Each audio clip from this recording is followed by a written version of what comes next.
Fast and Furious 2022 is the title of the sermon, and I've never seen one of the Fast and Furious movies, but from what I pulled up on the internet, that's about how many movies they've made, 2022. They just keep coming with more and more Fast and Furious. But I want to talk about our year, because this year has gone by so quickly. Very fast. I just am comfortable now writing 2022. And now I have to learn my checks on everything to write 2023, which will take 4 or 5 months to probably get used to that. So for you, has the last 12 months flown by? Look back at the 365 days. I know, as was also mentioned by Chris, that this is a calendar that the world uses, because he's right, it started with the Julian calendar way back after Julius Caesar. And he's actually the one that changed the new year from March the 1st to January the 1st. And that calendar lasts for about 1,600 years. Until Pope Gregory changed the calendar, and he kept the new year at January the 1st. Now, we don't typically celebrate the new year. I know many people will tonight, and they will celebrate it by imbibing, by getting drunk. That's not what my sermon's about. But it's not the new year except for a civil new year, a government year, because in case you didn't know it, this is the last day that you're going to be taxed in 2022. Have no fear, it will start tomorrow. It will tax you for 2023. Even in the sacred calendar or the Hebrew calendar, this is the first month of the year, is Nisan. But in that calendar, their government, our civil calendar, starts in the 8th month, where the 7th month is the last. But I'm not getting into calendars today. I just found it interesting that Janus, the god that January is named after, had 2 heads. One looking this way, one looking that way. One looking back and one looking forward. I don't think we're spend a lot of time looking back, except to learn a little bit about ourselves. So I'm going to ask you not about your Julian calendar, your Gregorian calendar, the Hebrew calendar. I'm going to ask you today about your spiritual calendar, your spiritual year. How was 2022 as it pertains to your spiritual life? Was it fast and furious? Did you accomplish everything spiritually that you wanted to the last 365 days? Will 2023 be a better spiritual growth year for you? I think we can all size that up. A lot of times we talk about it during the spring holy days, examining yourself as we do this, but I'd like to talk about that today, because I want to ask you, will God's commandments be at the forefront of this new civil year? Do you look back at December 31st, 2021. I have new plans. Well, I have plans for 2023 in my spiritual life. One thing I can tell you, COVID does not going to play into this year if I can help it. It took up enough of my time. It took up enough of your time. And I want to spend some time in the spiritual realm during the next 365 days compared to the physical realm we heard about in the sermonette. So, which of the commandments of God, of Christ, will you focus on in the next 365? Well, all 10? Or is there more? Is there more? Today, I plan on giving you 18 commandments of God. 4 that I will be working on, that I'm asking you, but that is not all there is. There's more commandments than that for the disciples of Jesus Christ. So let's look at some of those. You can't miss the 10, right? 10 commandments listed, right? But will you go deeper into the commandments than other people? Will you look at the 10 commandments in perhaps a different light in the coming year? We know the first commandment says you shall have no other gods. Whether you want to read Exodus 20 and Deuteronomy 5, I'll touch on that next week on a commandment that I'll be giving my message on that I found interesting. Have no other gods. Well, I don't see any of you sitting out here worshiping at an altar. The stadium over here had a big football game last night. Now, there might have been somebody worshiping over there, especially since Tennessee played Clemson, and I'm from Tennessee. I know how people from Tennessee act. And because they play all their games on Saturday, you would think it is a holy day, according to them, because they get to watch Tennessee play football Saturday. But no, think about what Christ said about it, because he was God, God in the flesh, Emmanuel. What did he say when they asked him about the first commandment? He said, you shall love the Lord your God with what? Heart. There's more. Being.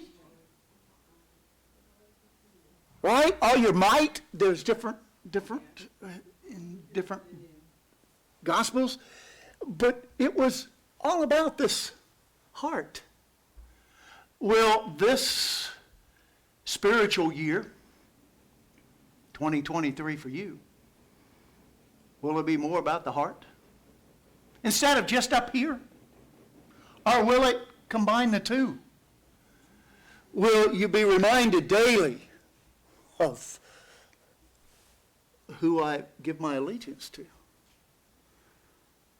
What my purpose in life is? And will we just put it in here instead of just here? Christ brought that out.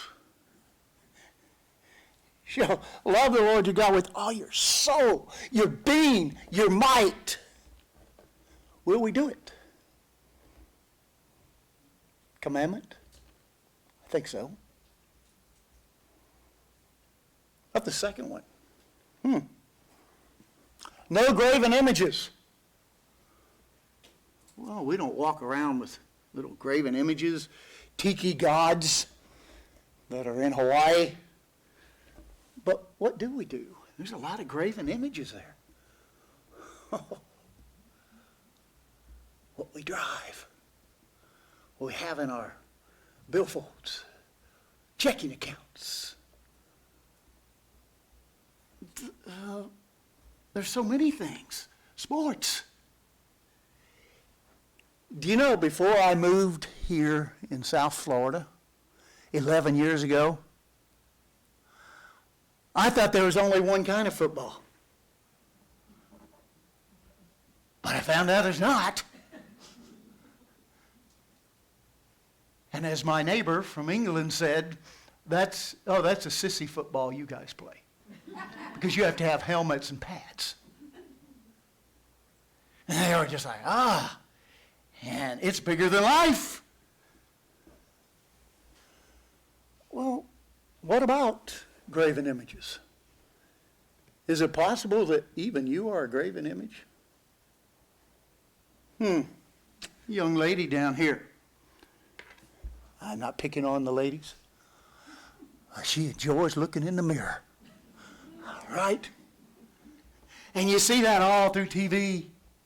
You see these TV shows, Real Housewives of Los Angeles or whatever, and you really look, there's nothing really real about them. You got fake this and fake that and everything else. So I knew that was wrong, but I just thought, why don't they have a TV show, Real Wives of Okeechobee or somewhere like that, where we could see real, these things. But it is something that we have become as a nation obsessed with looks. And can it be a graven image? Because you see plastic surgery. I'm not got anything against plastic surgery, but man, you see them and it's just like all these billboards. You can look like this, and so these are some of the spiritual aspects of the Ten Commandments. Because of the spirit of the law. That Christ said, yes, you should keep the letter of the law, but how about for my disciples, the spirit of the law? He raised the bar way up here. And he asked us to come up there with him. Be like him. Oh, can we talk about the third? Not take the Lord's name in vain, which we don't. I don't hear GD and JC, any of you, hopefully.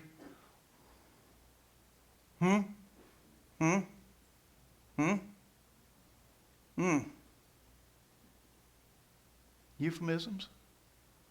Have heard those. That just the name of God, the entity, God himself's name is brought down to common rhetoric.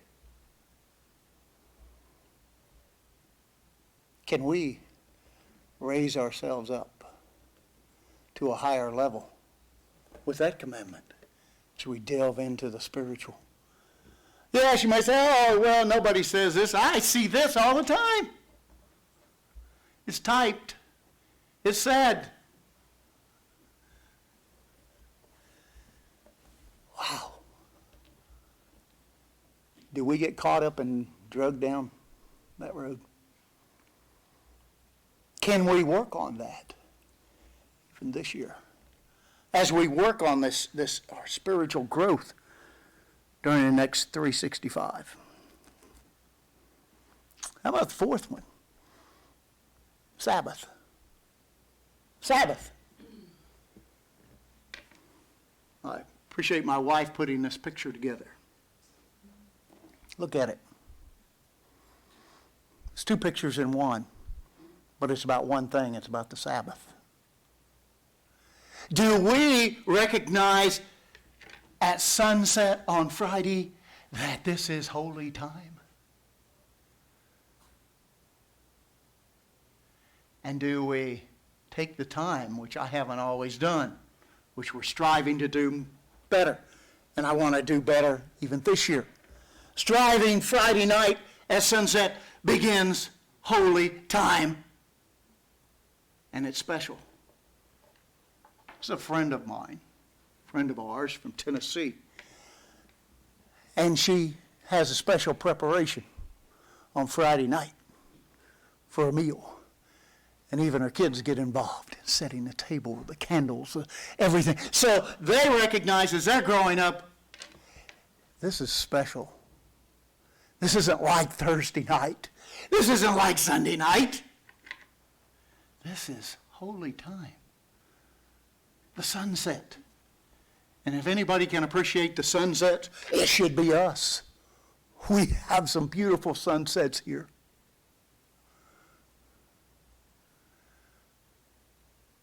We can even stand out. You can't see sometimes that, but you can see as the sun's setting, you can see the colors. We can do that tonight.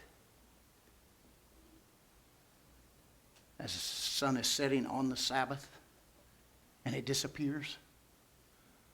But we can also see it as it comes in next Friday night.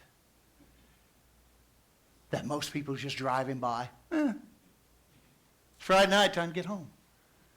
Is it always possible to put together a nice meal like this?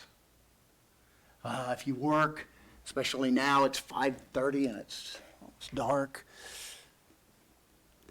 Not always. But can we try?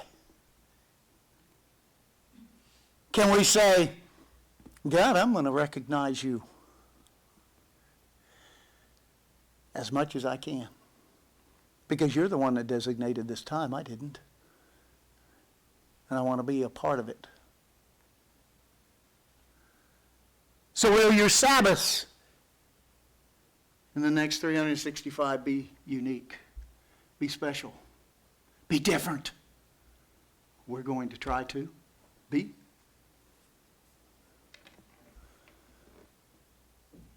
How deep does your love go for God and His Sabbath? Worship His Sabbath? No. We're not worshiping. We're worshiping the God who made it. He said it's time to come together, family. And I'll be there. Fifth commandment. Honor your father and mother. My father's dead. My mother's alive. I try to honor her, call her. Sometimes it's not possible. Sometimes your parents are all gone. Mary's mother and father are dead after her father passed away. But she still has an obligation to honor him, to honor her parents. And how does she do that? How she lives. That name that she was given by them. That name lives on. Smith's name lives on with me. I want to honor, want to bring them honor even in their death. Because so many people, older people, well, I don't know, that's that Smith boy.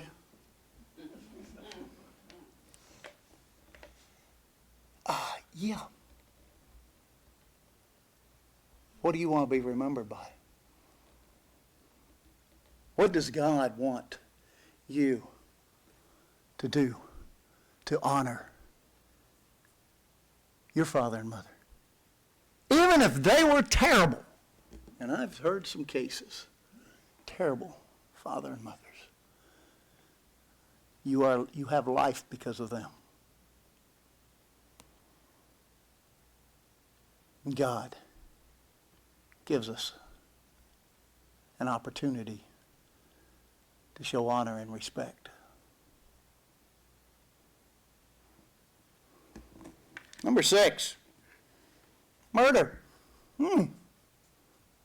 Christ even brought that out and said, tied it to becoming angry, as we saw in the sermonette. That anger can lead to murder. Assassinate people's character. Or just give them a look that could kill. Because you wish they would. Just for a minute. Just for a minute. We have an anger problem in America today. I saw a video of Waffle House. I don't know if any of you saw that video. If you haven't, you will. Anybody here eat a Waffle House? I haven't eaten a Waffle House in a long time. Just one that admits it. They got upset and started throwing chairs, and it turned into a, just because there was, the potatoes weren't cooked the way they were supposed to be cooked. I mean, if we don't set the example, who is? Who's going to set it? Can we control our anger? Yes, some days it's tough. Some days tougher than others. But God's asked us to. It's a commandment not to murder. Christ said to not even get angry. Can we set the world that example? What about the seventh commandment, adultery? Boy, is that ever a problem in America today. Temptation, all over the place. Porn on every phone. How can we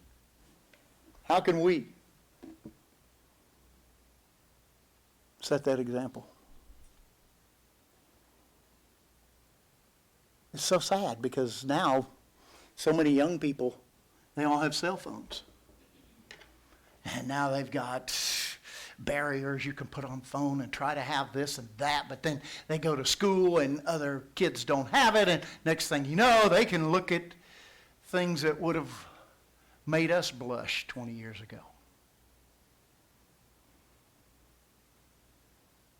This is a tough world.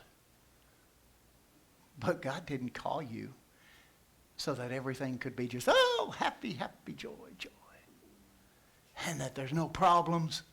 No. He wants us to overcome, to strive to overcome, and lead by example. How about the eighth? Stealing. I don't think most of us steal, do we?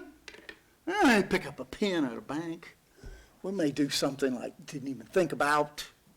No. How about stealing time? Jeff and I went to the port to ship something off to the Bahamas this week. We were down there and having to wait in line, and we're watching the people behind the desk and this wall, and they were like taking their sweet time, and we were having to learn something about patience, and I was hoping Jeff wasn't watching me get angry, because it's just like, well, I don't know, fill out these papers. Well, we already filled this out. Oh, well, let me take it over here and let's see. No, they said they don't have your paperwork. Oh, okay, then we'll fill out the paperwork. Oh, we found your paperwork.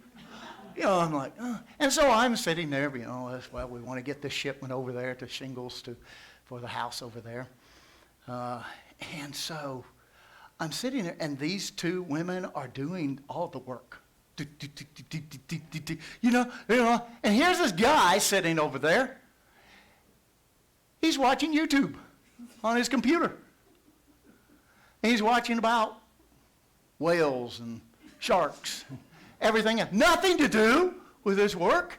And so they were going, oh, did you see this? He goes, not my job. Sitting there watching.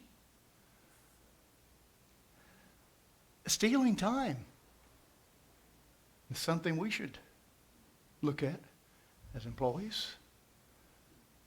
I'm an employee, church. I have to look at stealing time, making sure that I don't. But when you get into the spirit of the law of stealing, where does that lead us? Can we set the example? Can we leave a quarter that's laying on the ground and just leave it, walk right by it? Boy, most people do today. I'm not bending down for a quarter. A $20 bill? Oh, yeah. So if it's not ours, why would we take it? It's one thing, well, it's not going to hurt anybody. It's just going to lay there anyway. I was picked something up just before the feast, and I went to, it's $1.25 tree now. And so I stopped in the parking lot there, and so I pulled up there, and somebody was parked right beside me.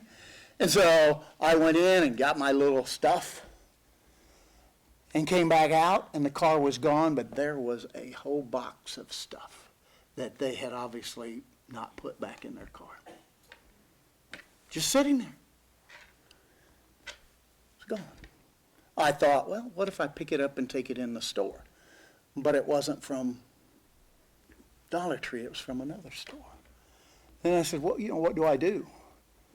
I left it exactly where it was. Hopefully everybody else did too, so that the person thought the last time. What's the chance that that's going to happen? But don't we need to do our part of it? I mean, if I'm sitting there and I get out to the car and there's this box, other people have seen it, and if I pick it up, they're going to go, yeah, look at him. He's a stealer. I bet he's a preacher too. I mean, we represent God. We have to do what we have to do. But number 9, lying. We all do it. We do it sometimes. We don't even realize we did it. We repeat something that somebody told us. I've repeated things from at this pulpit that I read on the internet that I find out later I had to come back up and say, not true. So are we careful? Because we're all grown adults here. And we're judged. We're judged. We're judged also by our peers. The people you work with, your family members, your relatives. Do they know you to be truthful? Know to you that you embellish things? Oh yeah, my fish I caught was like, we laugh about this, but one of the other things is, you remember this? You remember this? See, can anybody do that? Oh, you do that too well. See? I can't, my fingers can't, maybe I'm getting too old, but you know how we used to do that? You'd say, well, my fingers were crossed. You ever tried that in front of a judge? Perjury? No, I just had my fingers crossed. Who did that? Who made that up? That you could lie as long as you had your fingers crossed.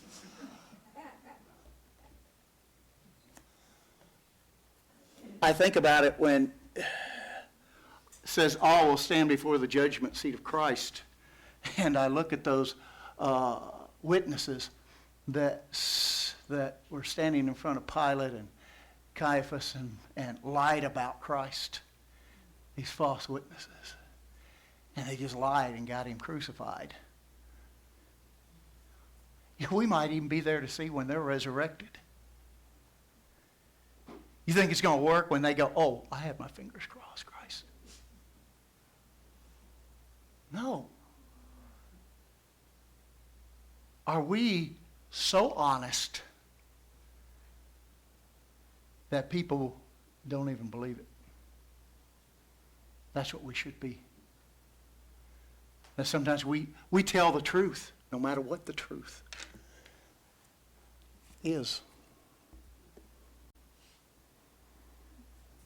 Finally, number 10. Oh. Are you green? Neil's got quite a green jacket on today.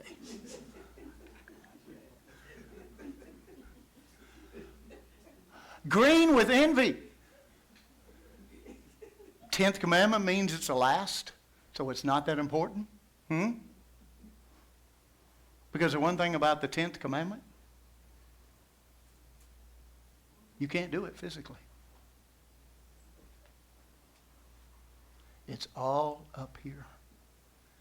and nobody has to know.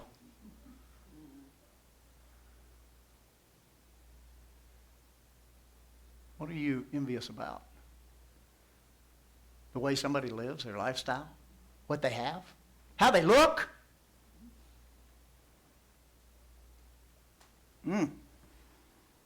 This is a problem. And you know, the 10th commandment ties so well into the first.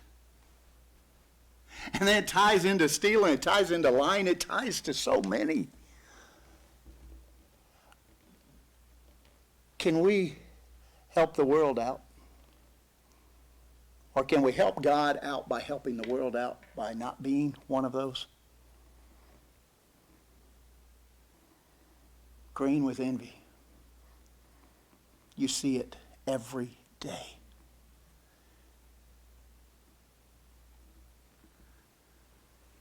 So those are 10, but you got a problem. It didn't end there for the disciples of Christ. Because Christ, that last physical night on earth, if you will, if you have your Bibles, if you just want to look on the screen, John 13 and verse 34. Christ said, "A new commandment I give to you." Whoa, whoa, whoa, whoa, whoa. He's adding one? He's God. He gave the original 10 at Mount Sinai. He was the Word. And he's talking to his disciples. Are you one? He says, "A new commandment I give to you, that you love one another." Whoa, he just brought that heart thing to the forefront of us living our lives. Ow. Ow. That's like, I gotta do something now. "A new commandment I give to you, that you love one another as I have loved you, that you also love one another. And by this, all will know that you are my disciples if you have love one to another." The world gets to see if we are his disciples if we do this. It's very out there. Can we love one another? And it didn't say, just love those people who are nice, good people. Love one another.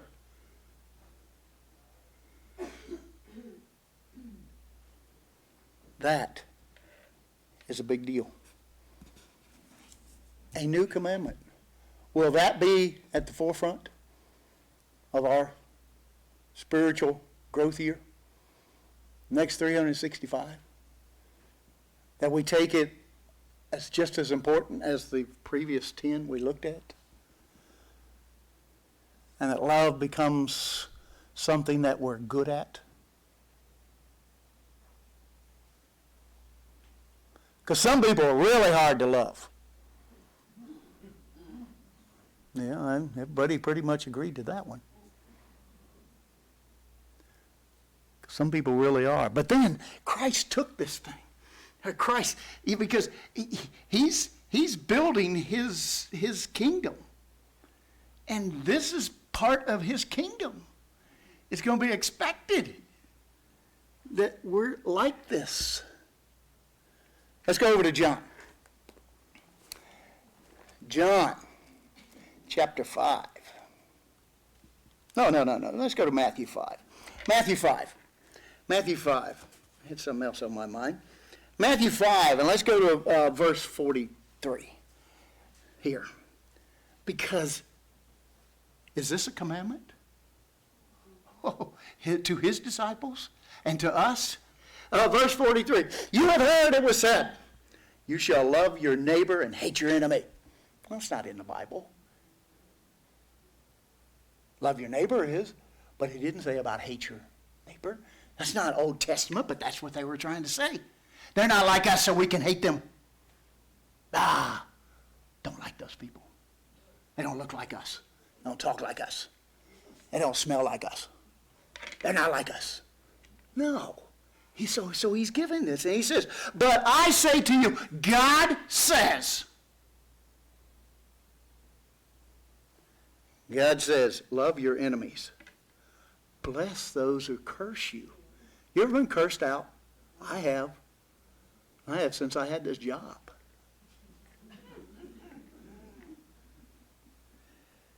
Do good to those who hate you, and pray for those who spitefully use you and persecute you.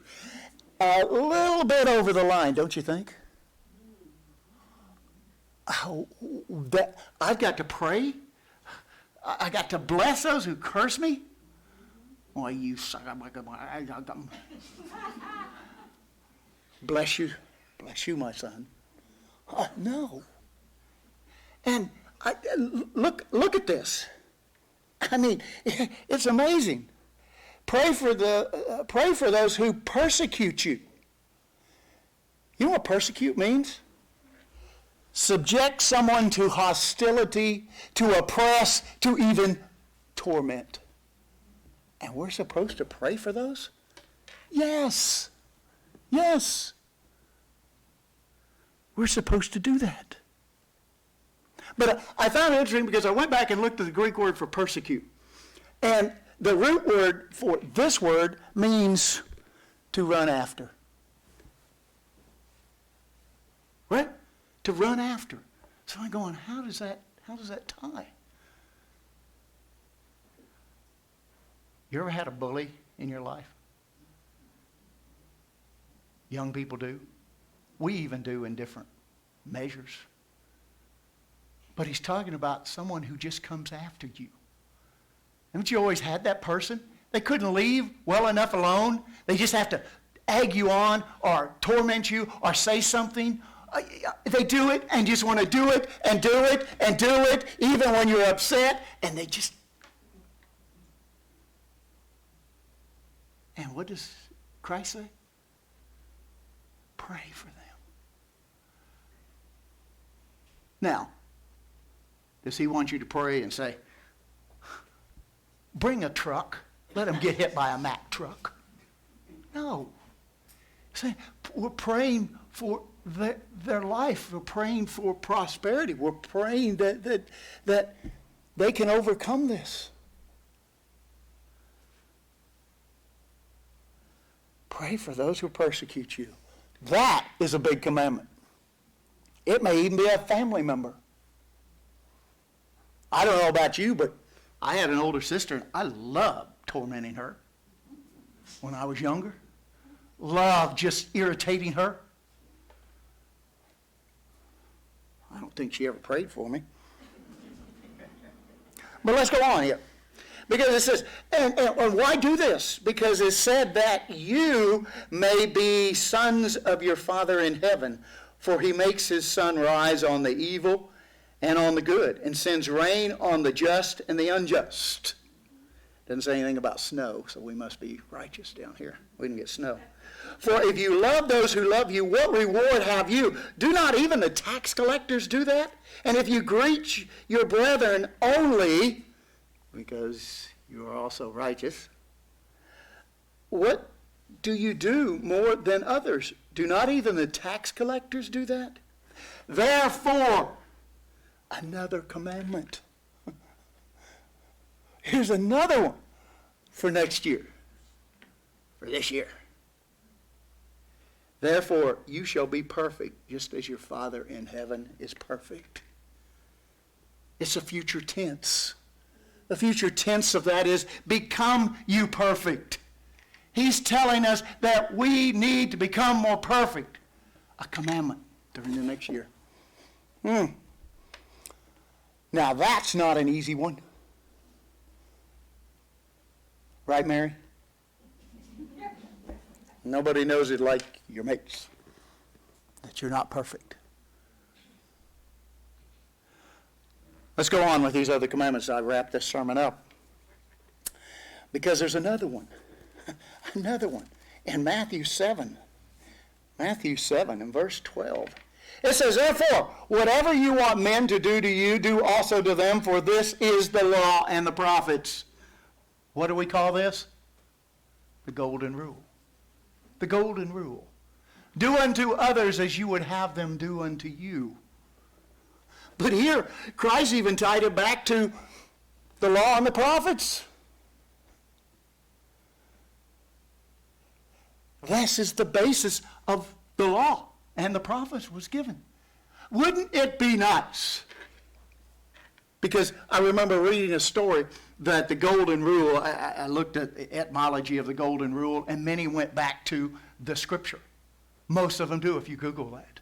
But there's actually some that said, well, that has nothing to do with the Bible. It's like human secularism. We know how to treat each other.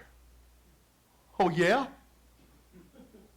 Then why is there 24-hour news? Crime and the pain people afflict on each other. Do unto others as you would have them do unto you. How precious is that? Because it came from the Bible. It came from this. As a matter of fact, it would be better for us on our coins if we took "In God We Trust" off. Because we don't. As a nation, we don't. That's a lie. How many commandments does that break? It would be better if we had this one on there. At least people would have something. You know, I should do good today. Do unto others as you would have. Wouldn't that be nice if this country would just adopt that? But they don't. Why do they call it gold? Because it's worth a lot. It's worth a lot. Let's go back to Matthew 6, another one. Matthew 6, verse 1 and 2. Oh, here's a commandment. Take heed that you do not do your charitable deeds before men, to be seen by them. Otherwise you have no reward from your Father in heaven. Therefore, when you do a charitable deed, do not sound a trumpet before you as the hypocrites do. Can you imagine? Obviously he said it, so they did do this. Do in the synagogues and in the streets, that they may have glory from men. Assuredly I say unto you, they have their reward. This is a command. Don't make a big deal when you do something. When you serve. And yet, what does this country do? If somebody donates money, well, we're going to set a day aside. We're going to bring a band out. Bring the movie cameras out. We need to see this because he's giving this and we're donating this bridge in my name. This is what he's saying for you. Don't do this. Keep it on the down low. Don't make a big deal out of it. When you give an offering, nobody needs to know. If we have an offering on a holy day, though, if you put a $10,000 check in, wouldn't you like that to be turned up? Oh, wow, look at that. He's saying no. Because somebody's dime may be worth more than all your $10,000 check. Give in silence and privately. I love it that some people, they go and serve and do things, and I don't even know till I show up. And they were already there before me. And I go and do these things. It isn't about the money. This is what Christ wants us to do.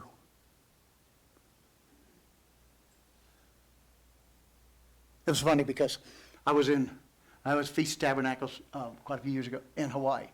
And I was over the hall, and people were donating money for this battered women's shelter. They were bringing in canned goods and everything that we sometimes do at Feast of Tabernacles. And so they were bringing in this big display, and so I had to make sure it was all put together and kept over there. And so Mario Segli was the head of the feast, and so at the end, here come this photographer and this newspaper person and everything else, and they were wanting to do this big story on this convention that came in and donated all this money and cell phone, all this kind of stuff. And so I said, well, Mario, they want to, no, you take care of that. I said, but they got a camera, they want to interview somebody. He said, well, you go do it. And so I'm walking over there, and they're going, oh, you must be Mario. No, I'm not. And he said, well, who are you? Because they were going to write this story down. I'm taking these pictures. And I said, I'm Chuck Smith. Well, there's a Chuck Smith that was a famous preacher back then out of California. He's big, been known all over. And this woman goes, oh, it's so nice to meet you. I just thought you were so much older. And I said, I'm not that Chuck Smith. Oh, that's okay. But it was like, okay, here's this picture. And so what was I supposed to do? They said, do you mind standing here by it and smiling and, want to go? But see, and that is what we don't want. That's what Christ doesn't want. He doesn't want publicity when we do good. He doesn't want us to be like, oh, look at me. That's why this verse is given. Yeah, how many times he healed these people and now don't tell anyone. They go tell people. The last two is already talked about that I'll give here today. Well, no, I'd like you to turn to Matthew 16. Matthew 16 may be one of the hardest things we ever try to do.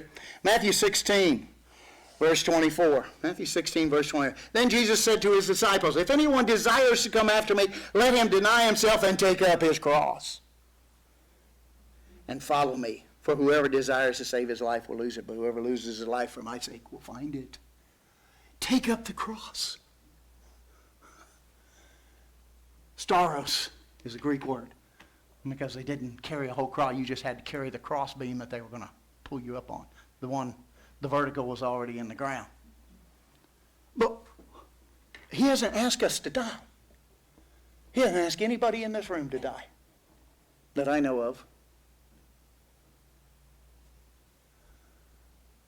But when you live like Christ, you're going to catch some persecution. You're going to be looked down upon by other people. He was, and we will. But you know what he did ask us to do? Through Paul? He asked us to be a living sacrifice. Wow. A living sacrifice. That means we got to take on everything, and no matter what it is, represent him as a living sacrifice every day. How important was this that we would be able to do that? He mentions it in Matthew, Mark, and Luke. Very same words. By the mouth of 2 or 3 witnesses is a matter established. This is important to him. That means you put that mantle on, you put that wood on. You become that living sacrifice. That's what he wants you to do. Even when it gets difficult. The last two, let your light shine. Matthew 5, verse 16. You are the light of the world. He says, you are the light of the world. Let your light so shine before men that they may see your good works and glorify your Father in heaven. Let light shine. Command. We can't be a hermit. We can't go off and be lone wolf and say, oh, well, I just stay away from people and I'll be fine. Unless you're born a mute, you can't stay a mute. That's part of the light. Why you have what you have, why you are who you are, why you live the way you live. Because you are light of the world, his light. And then he says to be salt. You're to be salt. What does salt do? Flavors. Right, Winsome? It flavors. We flavor the world. And he needs that flavoring. It preserves the truth. We are to preserve the truth, brethren. And it's getting harder and harder to find the truth in this world. You know, salt has no agenda. it does what it does. Naturally. It just does these things. They need a lot of salt up in Buffalo, New York, because it melts. They're going to need a lot of salt to melt that snow. Brethren, we're to help melt people's hardening of their hearts by how we live.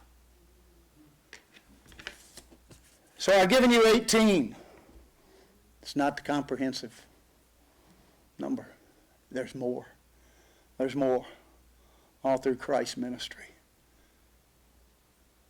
During the next 12 months, can we dig those out and then live by them? So are you more like Christ than you were December 31st, 2021? Only you can answer that. You are. I am 1 year closer to the kingdom of God. Are we better prepared?